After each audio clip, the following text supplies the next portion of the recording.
Atmosphere is something that every good piece of art has to deal with. Be it a movie, a game, or a painting. Great art often achieves great atmosphere, be it as its central goal or to accompany other elements of the artwork. If incorporable, music can be one element that creates atmosphere in the most memorable ways. The heightening of a tragic scene, the highlighting of a grand boss, or simply setting the scenery. There are few pieces in particular that instantly paint a scene on its own within our head. This video is largely about Who is Real, but there is a reason why I'm opening this with the theme song of Rewinding Breeze, rather than Who is Real's. This is one of the rare OSTs in Arknights for me that perfectly fits an entire storyline and country like nothing else. No other song paints the great wonders of Yan in my head this vividly. This is by far one of the best soundtracks in Arknights, and it began so unassuming in an event that doesn't really fit its tone. They didn't even use it in the stories, only as the lobby theme. But they found out that it suits the Sui siblings storyline very fast. It elevates the tense moments or interesting stories it accompanies, making each one of them cathartic. Just like Vigilio's theme, this one seems to carry different tones and emotions, depending on the situation it plays in, making it an atmospheric masterpiece. In today's context, that includes the debate of who is real and whether this is even of importance, as well as an artist's values. Heads up, this is gonna be a rather abstract video at times, since the event is mostly delivering its points in a less refined way than we are used of today. More on that in the outro. Further down the line, the Yanese storyline has some of our best events, but I wanted to start with them in order. In that case, let's shortly go over what Little Ancient Forge actually provides.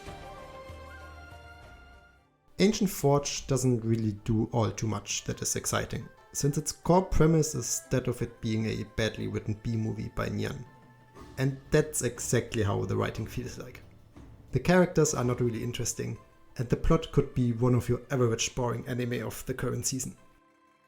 The two things it does right are the foreshadowing for one of the best plotlines and the introduction of the first Sui sibling, who also happens to still be my favorite to this day. Nian is a fun character, one who plays around with her surroundings however she pleases. She can be pretty kind and helps peers around her from time to time with her otherworldly skills as a craftswoman. Her unpredictable temperament makes it hard to not be on the receiving end of constant teasing when in conversation with her, which is exactly why it is so much fun to have her around.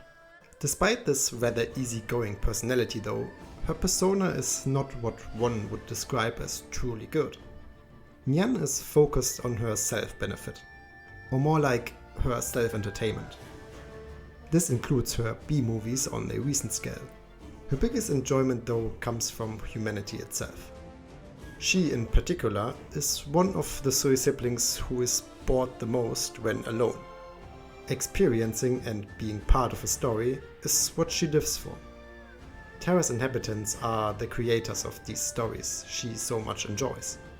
In the past, when she was giving a blind swordsman a sword of hers with the condition of him bringing it back to her after 100 days, the sword made it back to her broken and delivered by another person after the swordsman passed away, presumably while exacting revenge with the sword. Neither did Nian feel guilt nor remorse for his passing, or her involvement in a potential tragedy. The only thing she regretted was not getting out of hiding earlier and experiencing more such events. It's not in her interest where a story goes, it's about how interesting itself it is. Maybe this love for a good story is what makes me like her so much. Apart from that, her fear lies in being forgotten. She's unsure whether this realm is able to help them in the approaching awakening of Sui. But she is also not asking for too much support. She just wants someone to remember her story. One that, if not her own, she would surely have liked to listen to, or adapt into a movie, like she partially already did in Ancient Forge. However much I like her though, I'm sure that I would not get along with her in real life, since bad story writing is the worst thing a storyteller can do, and her scripts seem to be nothing but. Someone who is able to not do that is Dusk. Yes, her paintings might at times have strokes without much thought, but the worlds inside them are complex.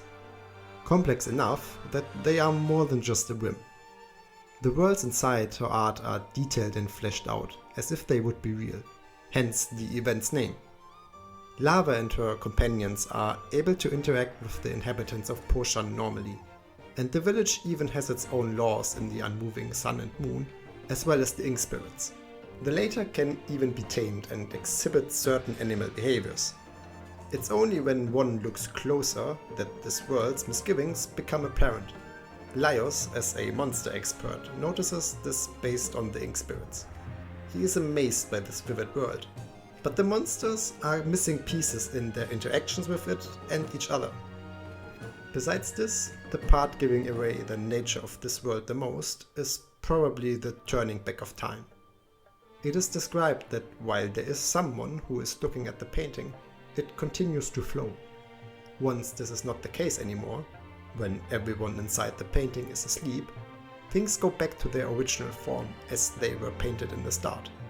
It would be an interesting experiment to see if the world could evolve indefinitely if at least one person would stay awake at all times, but that's besides the point now. Dusk is pouring a lot of time and effort into her passion of creating art. Whether all of her creations are this detailed is unknown, as Po-Shan was established due to the wish of a young girl called Dawn, who Dusk was willing to help. Yan is a great land, and unlike other events that paint it in a grand light, it is a land with many problems. It can be hard to oversee such a vast country, and catastrophes happening within can often go unnoticed, like the one that befell Dawn's town and forced them to wander the lands in famine. Dawn herself was abandoned by her parents because of this, but Dusk saved her and let her live in her paintings until Dawn left one day. It was only on her deathbed that they met again. Dawn wished for her old hometown to be recreated and restart life within it, and Dusk honored this wish by resurrecting her. Dusk's interactions with humans are described in a similar way to Nian's operator record. She more often than not sees the tiring tragedies on Terra, but unlike Nian, she's not motivated by them. If she sees someone in trouble, she would much rather help them than just observe for her own amusement. This is even mirrored in their personalities. Nian left for the outside world because of these interesting stories, while Dusk as an introvert has become tired of what she experienced. Like many of us, she seeks refuge within her art from a sometimes harsh reality. More so than any of our media, is she able to lose herself within her worlds that mimic reality to the highest degree. She even went out of her way to start painting these worlds within another created space of hers to begin with. Po-Shan is basically a second layer painting in this regard. Escaping into make-believe worlds like this might seem over the top, but it's relatable nonetheless. And Dusk gives another argument in her favor. To her, this reality or that fake is a decision that isn't even close. If one can't judge good and bad, if they have no cost or consequence, then what meaning do good and bad even have? Po-Shan Village is a place outside of common belief.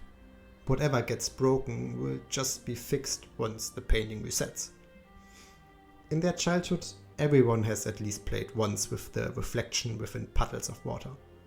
No matter what you do to it, let's say the moon's reflection, it will always go back to its original form once it calmed down. No one would get the idea of trying to fix its wavering silhouette in the disturbed water. Besides, it's just an imitation, a fake. I would argue that Who is Real has two major themes over the course of its story. The first one is the obvious discourse of reality that all major characters have to deal with. During their struggle to preserve the wavering moon that was Po-Shan during the Ink Spirit's attack, Dawn tells Lava's group that what they are doing is ultimately for naught, since either way, the village will return to its default state come tomorrow. To Lava and the others, this is largely besides the point, since seeing people die is not something they want to brush aside, regardless of the non-existent consequences. Our heroes are the exceptional party in this story by wanting to go back to reality, mostly because of their memories of outside are still so fresh, and Nian's token reminds them of their original goal. Neither Dusk, Saga, nor Dawn concern themselves with the fact that they are within an imagination. It's the opposite. Dawn herself portrays reality in an even more severe fashion. The resurrected version of her within Dusk's painting is a resurrection only in a figurative term. She died when she made that wish of hers of being revived within a copy of her old hometown that she had to leave under tragic circumstances. Dusk merely created a copy within this new reality, one with Dawn's original memories. This means that this Dawn is aware of what she truly is and where she is living. To her, yesterday is today, and today is still tomorrow. She is living the life that the real Dawn could never experience. She knows that she is not the real Dawn, but does it matter? Does it change who she is? She accepted her role and with enough time came to see this place as her reality. To us, this seems like a cruel fate, damned to relive the same days over and over again. But someone who never truly experienced something different? They would not necessarily feel the same. Dawn mentions so herself about the many visitors that this painting saw. The longer they are here, the more they become acceptant of all the weird rules this place harbors as something that is only natural. They lose themselves within the painting, at least until Dusk frees them from what would otherwise become an eternal dream. Someone who broke out of this convention is Saga. Her keen perception made her stay aware of Po-Shan being nothing than a fabrication. During her audience with Dusk, she gets asked as to why she chose to stay for a whole decade. Her answer was more similar to why Dusk chooses to spend so much time within her art herself than she expected. Compared to the outside, the painting is a rather pleasant experience. No worries or disturbances by neither man nor catastrophe. She indulged within her own pleasures, a rare occurrence for a monk. During their conversation, Saga gets into an argument with Dusk about the perception and meaning of reality. Things like folklore and fiction did never happen, and it will likely never be experienced by those who listen. Yet the goal of many such stories is not only entertainment, but a lesson. One that should not be disregarded solely because the story is unreal. If so, then what about the characters within? What about the inhabitants of Po-Shan? Are they real? She has wandered the village for 10 years, though she never could answer this question of hers. What is real? Saga never really says much to the following that Dusk would answer her, so we don't really know whether Dusk answered her question in a satisfying way, but I think that she at least hit the core of Saga's thoughts. After getting to know how the painting works, common logic would dictate to not worry about the destruction and death happening due to the ink spirits. You would at least start to get desensitized after a while. Knowing that the villagers lead fake lives devalues them. But what if oneself is an inhabitant of a painting unknowingly, just like them? A dream that is not perceived as such is nothing else than reality for those that dream. Dusk asks Saga whether she is able to distinguish between truth and creation. How would she even start to doubt all of her life's experiences, the people she met and the sights she saw, let alone prove that it was all never real? It could all be just another artist who painted all of them on a whim, just like Dusk did herself. With this, she performs a great fourth wall break by saying that they are potentially only lives created by fantasy, ones that are viewed by us who either scrutinize or applaud the happenings around them. This overall perception of reality is a thought that is as old as ancient philosophy of Plato, and just as old as its theory is it being unanswered. As Dusk states, who can prove reality or fake? But more importantly, Why take it so seriously? Saga not answering her is not because she wasn't going to, but because she didn't get the chance. Dusk is annoyed by herself diving into this debate and stops it before it can go any longer. If one can't prove one or the other, why argue about it? I think I never saw a story name its core theme this directly while calling it out for being such a waste of time. And it's not. It can at least be a fun theorem to think about, one that philosophy, fiction, and even science pass the time with. Who knows if quantum physics will at one point do the unthinkable again and prove that we are all just strokes of a shut-in goddess. At least for Dusk, the question of reality is one that does not need to be answered. She likes her realities much more than the suffering that is happening outside. But there's another reason why she is so unconcerned about Saga's question. To her, the creation of the Sui siblings is a very feeble thing. Sui can awaken at any point, erasing their individual selves and combining them again. This life of hers is nothing than a fleeting dream anyways, so what difference does it make if she is in another one that she created on her own? Unlike Nian, she has given up on preventing this uncertain point of her disappearance. Making the best out of whatever time is left to her is what made her become the shut-in we know, one that would be able to rival art around all of Terra. Like Saga mentioned, fiction is often a carrier of lessons and questions that are up to the reader to answer. Dusk takes this further in the second theme of her debut event. Both the event itself, as well as her operator record, incorporate stories about artists and their art. In these particular cases, they of course revolve around paintings and the values of them and their creators. The points these little tales make can be easily transferred to art as a whole. The first story is about a lame scholar. As a close friend of his died, he was left deep in shambles. During his depression, he took up the resolve to aim for what his life as a painter led up to paint what has never been seen before. So he sat before his table for a very long time, until his senses started to disregard everything around him. This climaxes in when he tumbles to the side, which his perception wasn't able to catch up with. It got him into a state where he didn't feel anything anymore, besides his soul, and this is where he was able to think the unthinkable and paint it. The other villagers would later only find his remains besides an empty scroll. Whether the scroll's content was merely beyond them to recognize, or the scholar not being able to really paint it anymore, is left unanswered in this tale. But regardless of this, the story tells something that I highly value in art. The courage and desire to make something novel. The worst thing a story or a painting can do is feel redundant. How many anime within a season could be deleted because they do nothing else than what has already been done? More often than not, does the saying, if you don't have anything to tell, don't tell, apply here? The lame scholar tries to solve this problem of straining his imagination to the extreme. How would one paint the unknown? Experiences and sights from one's life always influence one's art. In Arknights' case, this is most noticeable in the country's counterparts on Earth. And that's of course fine. The scholar's story is not about pushing oneself so hard as to reinvent the wheel.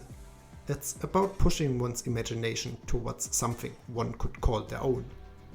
An artist's virtue, so to say, is to not copy, but think for themselves. As this tale was being told by Dusk in her storyteller form, I highly assume that this is also her opinion of how art should be made and perceived. Something she would follow up with a second story. A long time ago, she sought to buy a painting from an artist she once admired. Only problem with the painting was that it had such a poor quality that she didn't believe it was his. The vendor told her that he has gone blind and that only his pride forbid him from admitting this and stopping to paint. Dusk then found the painter who has fallen into despair. He can't stop to paint. It is all he has left, and it's better than just dying. Dusk reminds him that his condition should not be an excuse for his mindset. He's missing his eyesight, but there are other ways to paint. Hearing this, the painter reclaimed his resolve and took up the brush again, full of vigor. He would go to lengths like learning the specific taste of colors he mixes on his palette. But even then, the painting he created with his new methods was harshly criticized by fellow artists. He fell back into despair, upon which Dusk asked him if their opinion matters. Shouldn't the painter judge his painting first and foremost? Regardless, she saw his slump and gave him one last chance by restoring his eyesight for one night. He took this chance to paint a last piece, one which even earns him the respect of Dusk. The only problem lied in other people calling it mediocre at best. It was after this that she would lose his trail, since he sold all of his belongings and left. Only after some years would she meet him again, this time seeing a happy man, one who sits at the roadside painting portraits of passerbys. He realized the faults of his life. He always sought out affirmation by nobles or fellow artists, but there are normal people all around that are satisfied with his portraits, even though he is blind. Only after he left his town behind did he realize that he was not alone. Everyone seeks affirmation from one or another, be it at work or in their private life. The lesson Dusk implies with this is something that I only half agree with. I agree that art is something one should not seek affirmation from very specific people, at least in a general sense. Those that like it will at one point find it and be drawn to it. That's at least when one does this as a hobby. It's a different story when one's income depends on the performance of the art. Most of the times, there will be someone who will like what you do, but someone is often not enough to lead a comfortable life. This can become discouraging pretty fast, especially when one sees what other people are making money with. Like, what the hell is modern art even at this point? Dusk can of course disregard this point, since she's a god, or at least part of a god, so this is something she might not even think about. Once your life depends on it, your imagination will often have to make compromises. Both of these stories show how Dusk thinks an artist should be. Make their own art and do it for the art's sake, rather than for others. She herself represents this quite well. What about those that look at the art? This point is opened by Saga. During her audience with Dusk, she asked her about the painting that her master was left with after he got rescued by Dusk. Scene of crude Mount's utmost risen is a depiction of a landscape that Saga had taken an interest while in the monastery. She never really understood the painting's meaning though, especially a certain part of a waterfall that leads into pure light. She interprets this as a way of saying that the landscape is so vast that it can hardly be depicted in one scroll. Now she wants to know what it really is about from the painter directly. Dusk is somewhat befuddled by this question. It fell on her to find her own interpretation, which is what she did, so why bother asking her? The truth is that the waterfall was merely a whim of hers. She lost interest in the painting and couldn't bother to finish it. In the end, Saga's interpretation is about something that never had one to begin with. Her master was the same. Dusk never implemented the word risen into the painting's name. It's just an addendum that her master added after he wandered throughout the harsh land during which he was never disheartened, and came to be the caring priest that Saga came to know. Out of his optimistic view of life, he gave the painting an optimistic touch. I was always annoyed by the short stories and poems that we had to analyze in school. Who even knows if authors meant for people to interpret so much into them? And I stand with my point that this was one of the most boring things in school. These interpretations of poems defeat their own point in being graded. Just like Dusk said, the interpretation is left to each on their own, so how can that one be graded? Andorin taught to take one's own lesson and conclusions from stories. Dusk tells to interpret by oneself. Good art doesn't provide an answer. It provides a question. And I think this is one of the greatest things art can achieve. Create different opinions about itself and make people share these with each other. The most fun I have when talking about Arknights is when I explain how I see and interpret characters and events. It's even more fun to hear other people's thoughts and argue about differing interpretations. Arknights is after all well suited for this. Just like Dusk's little stories, are events always written in a way that leaves a lot of open room for many views. She does so herself within her art. She puts together these 3 points she cares about within Po-Shan. She created a novel environment. Different people took their own opinions from this world, each one being guided by their former experiences and interests. Dusk never looked for affirmation by other people. She even gets upset when people interfere with her art in an unwanted way. Lyra's intervention, for example, in the Ink Spirit's behavior upset her. Ultimately, the idea of Po-Shan was just an honor for a late friend of hers. She creates her art out of her own interests and lets people interact with it in however they like, if it doesn't change the painting into something she didn't intend to. In the end, Dusk is just an artist who wants to do what she loves with as little disturbance as possible. Who is Real has always been one of these events that stuck in my head for weird reasons. The stages and event mechanics seemed a bit clunky, and the story was very up and down in terms of quality. The good parts are very good, but the other dialogues are just so forgettable.